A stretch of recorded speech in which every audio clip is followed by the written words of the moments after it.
على الذين من قبلكم لعلكم تتقون أياما معدودات فمن كان منكم مريضا أو على سفر فعدة من أيام أخر وعلى الذين يطيقونه فدية طعام مسكين ومن تطوع خيرا فهو خير له وأن تصوموا خير لكم إن كنتم تعلمون صدق اللہ العظیم۔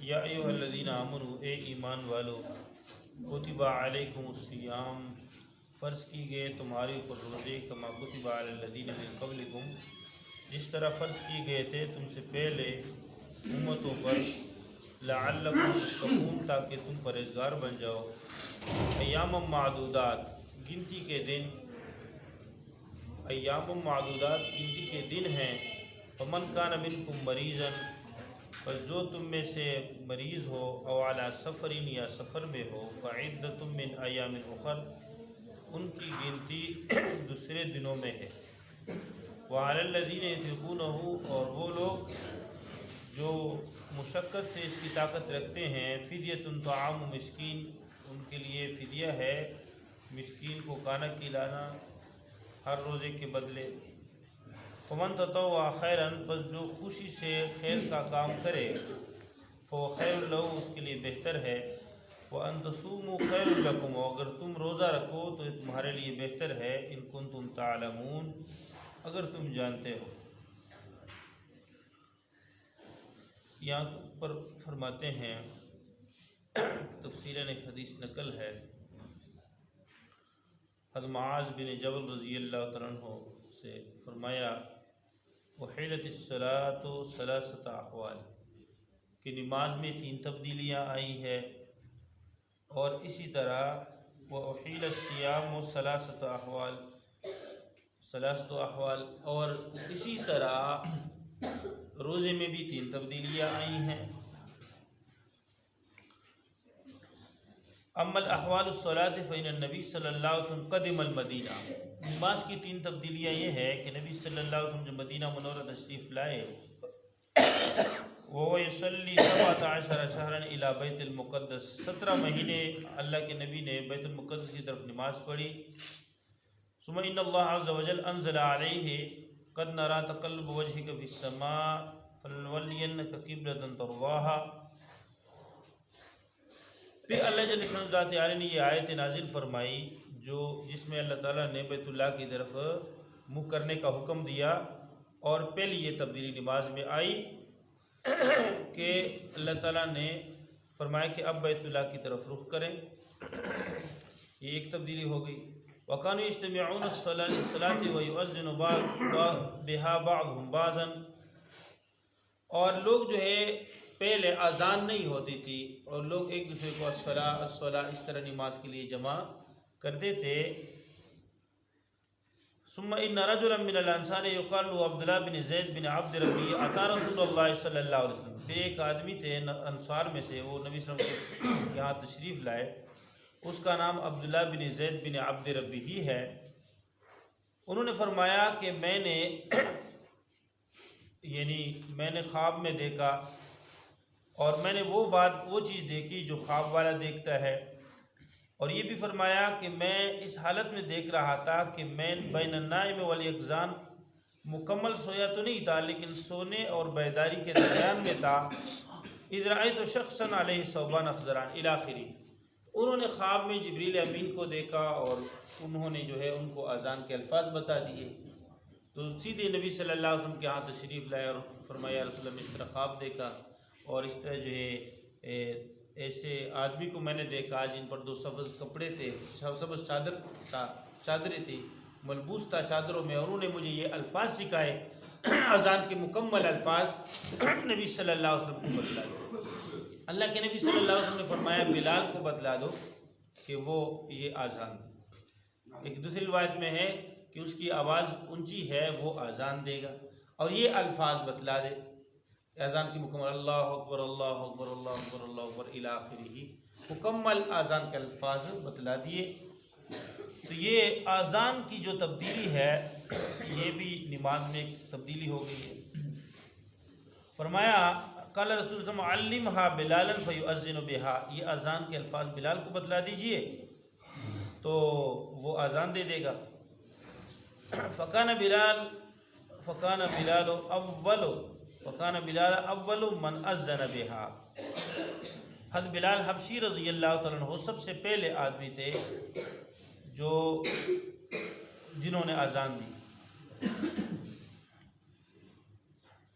قال وجاء عمر بن الخطاب رضی اللہ عنہ فقال یا رسول اللہ انہ قد طاف بی مثل الذی طاف بہ، فرماتے ہیں کہ اسی طرح جو ہے عمر رضی اللہ عنہ نے اسی طرح خواب دیکھا تھا، اور جس طرح عبداللہ بن زید بن عبد ربی نے دیکھا تھا وہ بھی نبی صلی اللہ علیہ وسلم کو بتلا دیا۔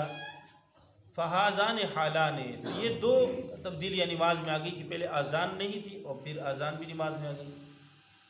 قال وكانوا يأتون الصلاة وقد سبقهم النبي صلی اللہ علیہ وسلم ببعضها وكان الرجل يشير إلى رجل، فرماتے ہیں تیسری تبدیلی یہ ہے کہ پہلے آدمی سے اگر کوئی رکعتیں رہ جاتی تو وہ آ جاتا، پھر نماز میں کلام سلام جائز تھا، تو نمازی سے پوچھتا کہ کتنے رکعتیں ہو گئیں جماعت کی نماز میں اگر کسی سے ایک دو رکعتیں رہ جاتی تھی تو بعد میں آنے والا وہ مقتدی سے پوچھتا کہ کتنی رکعتیں ہو گئی، وہ بتاتا ایک رکعت ہو گئی یا دو ہو گئی، تو وہ جو ہے جو آنے والا تھا وہ پہلے وہ پڑھ لیتا تکبیر کر کے، پہلے وہ نماز کی تکبیر کر کے وہ پڑھ لیتا تھا، پھر امام کے ساتھ شامل ہوتا تھا اور امام کے ساتھ سلام پھیرتا تھا۔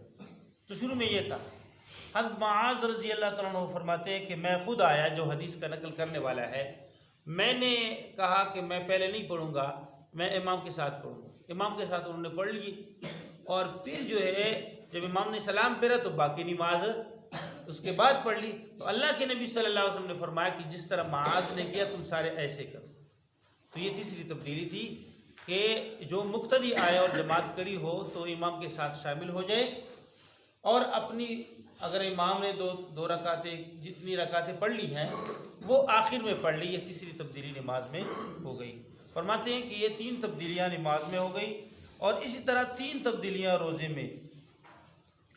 پہلی تبدیلی یہ ہے عمل احوال الصیام، جو روزے کی تبدیلی تھی، فإن رسول اللہ صلی اللہ علیہ وسلم قدم المدینہ فجعل يصوم من كل شهر 3 ایام، اللہ کے نبی صلی اللہ علیہ وسلم مدینہ منورہ تشریف لائے، اور پھر نبی صلی اللہ علیہ وسلم ہر مہینے میں 3 دن روزے رکھتے تھے، 13، 14، 15، وصام عاشورہ، اور 10 محرم کے روزے بھی رکھتے تھے، 10 محرم کا روزہ۔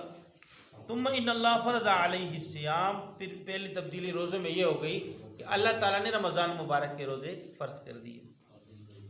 وانزل اللہ یا الذین آمنوا کتب علیکم الصیام، اور یہ آیت اللہ تعالیٰ نے نازل فرمائی، اے ایمان والو تمہارے اوپر اللہ تعالیٰ نے روزے فرض کر دیے ہیں۔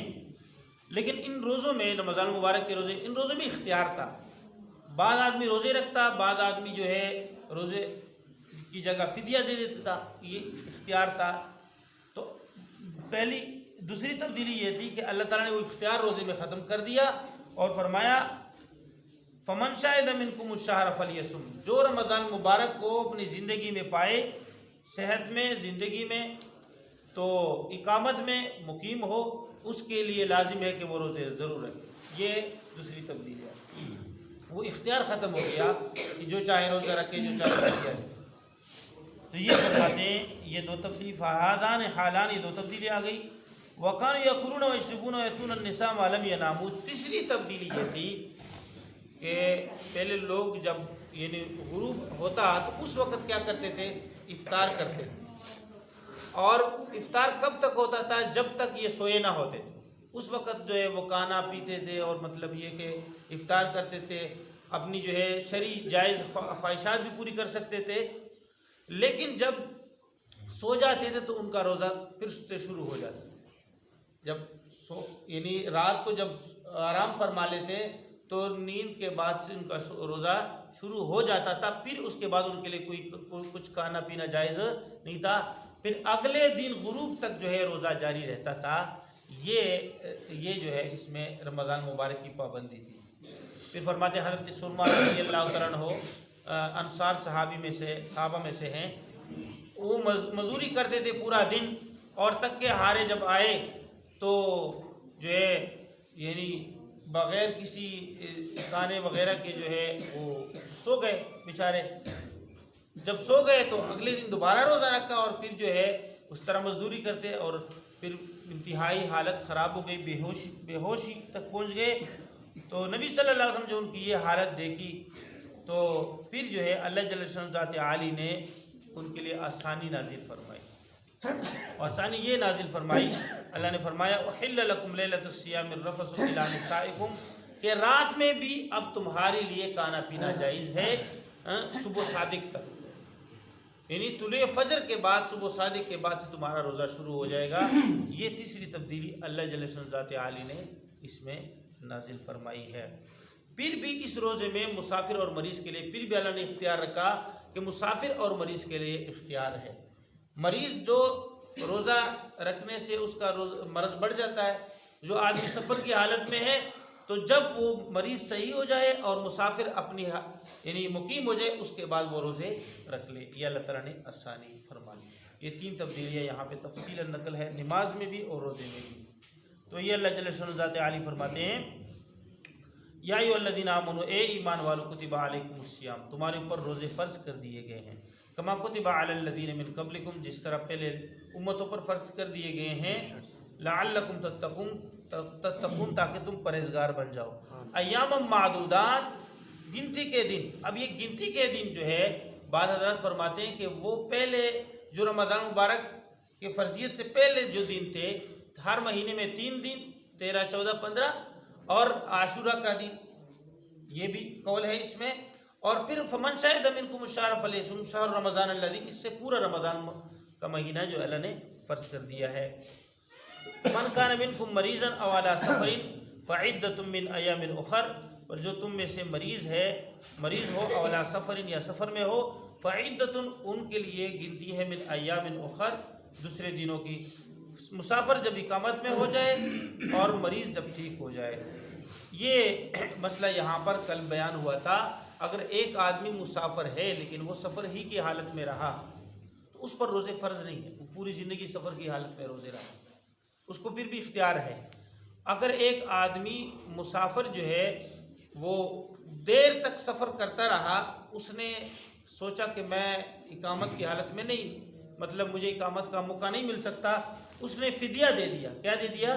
فدیہ دے دیا. یا اسی طرح ایک آدمی مریض تھا، انہوں نے روزے کا فدیہ دے دیا، بعد میں مریض ٹھیک ہو گیا اور مسافر مقیم ہو گیا، تو وہ روزے ضرور رکھے گا، وہ فدیہ کافی نہیں ہو جائے گا. کل کی یہ بات ہوئی تھی. یہ فرماتے ہیں من کان منکم مریضا، جو آدمی مریض ہو، والا سفر، یا سفر میں ہو، فعدۃ من ایام اخر، ان کے لیے روزے کی گنتی ہے، من ایام اخر، دوسرے دنوں میں، کہ جب یہ مریض ٹھیک ہو جائے اور مسافر اقامت کی حالت میں ہو جائے. وعلی الذین یطیقونہ فدیۃ طعام مسکین، اور جو لوگ طاقت نہیں رکھتے، یہ بھی اس کا معنی میں نے کر دیا تھا، 3 معنی لفظ کے کر دیے تھے. پہلی حالت میں جس وقت اختیار تھا تو وعلی الذین یطیقونہ، جو طاقت رکھتے ہیں روزے کی، ان کے لیے یہ بھی اختیار ہے، فدیۃ طعام مسکین، کہ وہ مسکین کو کھانا کھلائے. یہ پہلی حالت پر محمول ہے. حضرت عبداللہ بن عباس رضی اللہ عنہ سے دوسرا یہ معنی بھی نقل ہے، وعلی الذین یطیقونہ، جو مشقت سے روزہ رکھتے ہیں اور سہولت سے نہیں رکھ سکتے، فدیۃ طعام مسکین، ان کے لیے مسکین کا کھانا کھلانا یہ بھی فدیہ ہے، یہ بھی اللہ نے اختیار دیا ہے. اور یہ بھی اس کا معنی ہے وعلی الذین یطیقونہ، جو اس کا طاقت نہیں رکھتے. اس ایک لفظ کے یہ 3 معنی ہیں. فدیۃ طعام مسکین، ان کے لیے مسکین کو کھانا کھلانا یہ فدیہ ہے. طاقت نہیں رکھتے، یہ اس حالت پر مبنی ہے کہ جو اللہ تعالیٰ نے جو ہے اختیار ختم کر دیا ہے. پہلے اختیار تھا، وہ اختیار ختم کر دیا، تو یہ معنی کریں گے اس اعتبار سے کہ جو روزے کی طاقت نہیں رکھتے وہ مسکین کو کھانا کھلائے. فمن تطوع خیرا، جو اس میں خوشی سے نیکی کا کام کرے، فهو خیر له، فدیہ زیادہ دے دے. ایک مسکین کو روزہ، اس نے مثال وہ مریض ہے روزہ نہیں رکھ سکتا تو فدیے میں وہ زیادہ دے. ایک مسکین کو کھانا کھلانا صبح و شام کا ایک روزے کا فدیہ، اگر وہ 2 مسکینوں کو کھلائے یہ اچھی بات ہے. فمن تطوع خیرا، جو خوشی سے خیر کا کام کرے، فهو خیر له، اس کے لیے بہتر ہے. وان تصوموا خیر لکم، اور اگر تم روزہ رکھو یہ تمہارے لیے زیادہ بہتر ہے. ان کنتم تعلمون، اگر تم جانتے ہو. اگر ایک آدمی مرض کی حالت میں کہتے ہیں میں روزہ رکھ سکتا ہوں، وہ روزہ رکھتا ہے تو رکھ لے، کوئی منع نہیں ہے، روزہ رکھ لے۔ ہاں اگر مرض زیادہ بڑھتا ہے، مطلب اس کو زیادہ خدشہ ہے، تو وہ بجائے روزے کے فدیہ ادا کرے۔ ایک آدمی سفر کی حالت میں کہتا ہے کہ میں سفر میں بھی ہوں اور روزہ بھی رکھ سکتا ہوں، تو وہ روزہ بھی رکھ لے، اس کا روزہ فرضی ادا ہو جائے گا۔ اگر وہ سفر کی حالت میں ساتھ روزہ بھی رکھ لے، ادا ہو جائے گا۔ امین۔ الحمدللہ رب العالمین، والصلاۃ والسلام علی سید الانبیاء محمد وعلی آلہ وصحبہ، رب اغفر وارحم وانت خیر الراحمین۔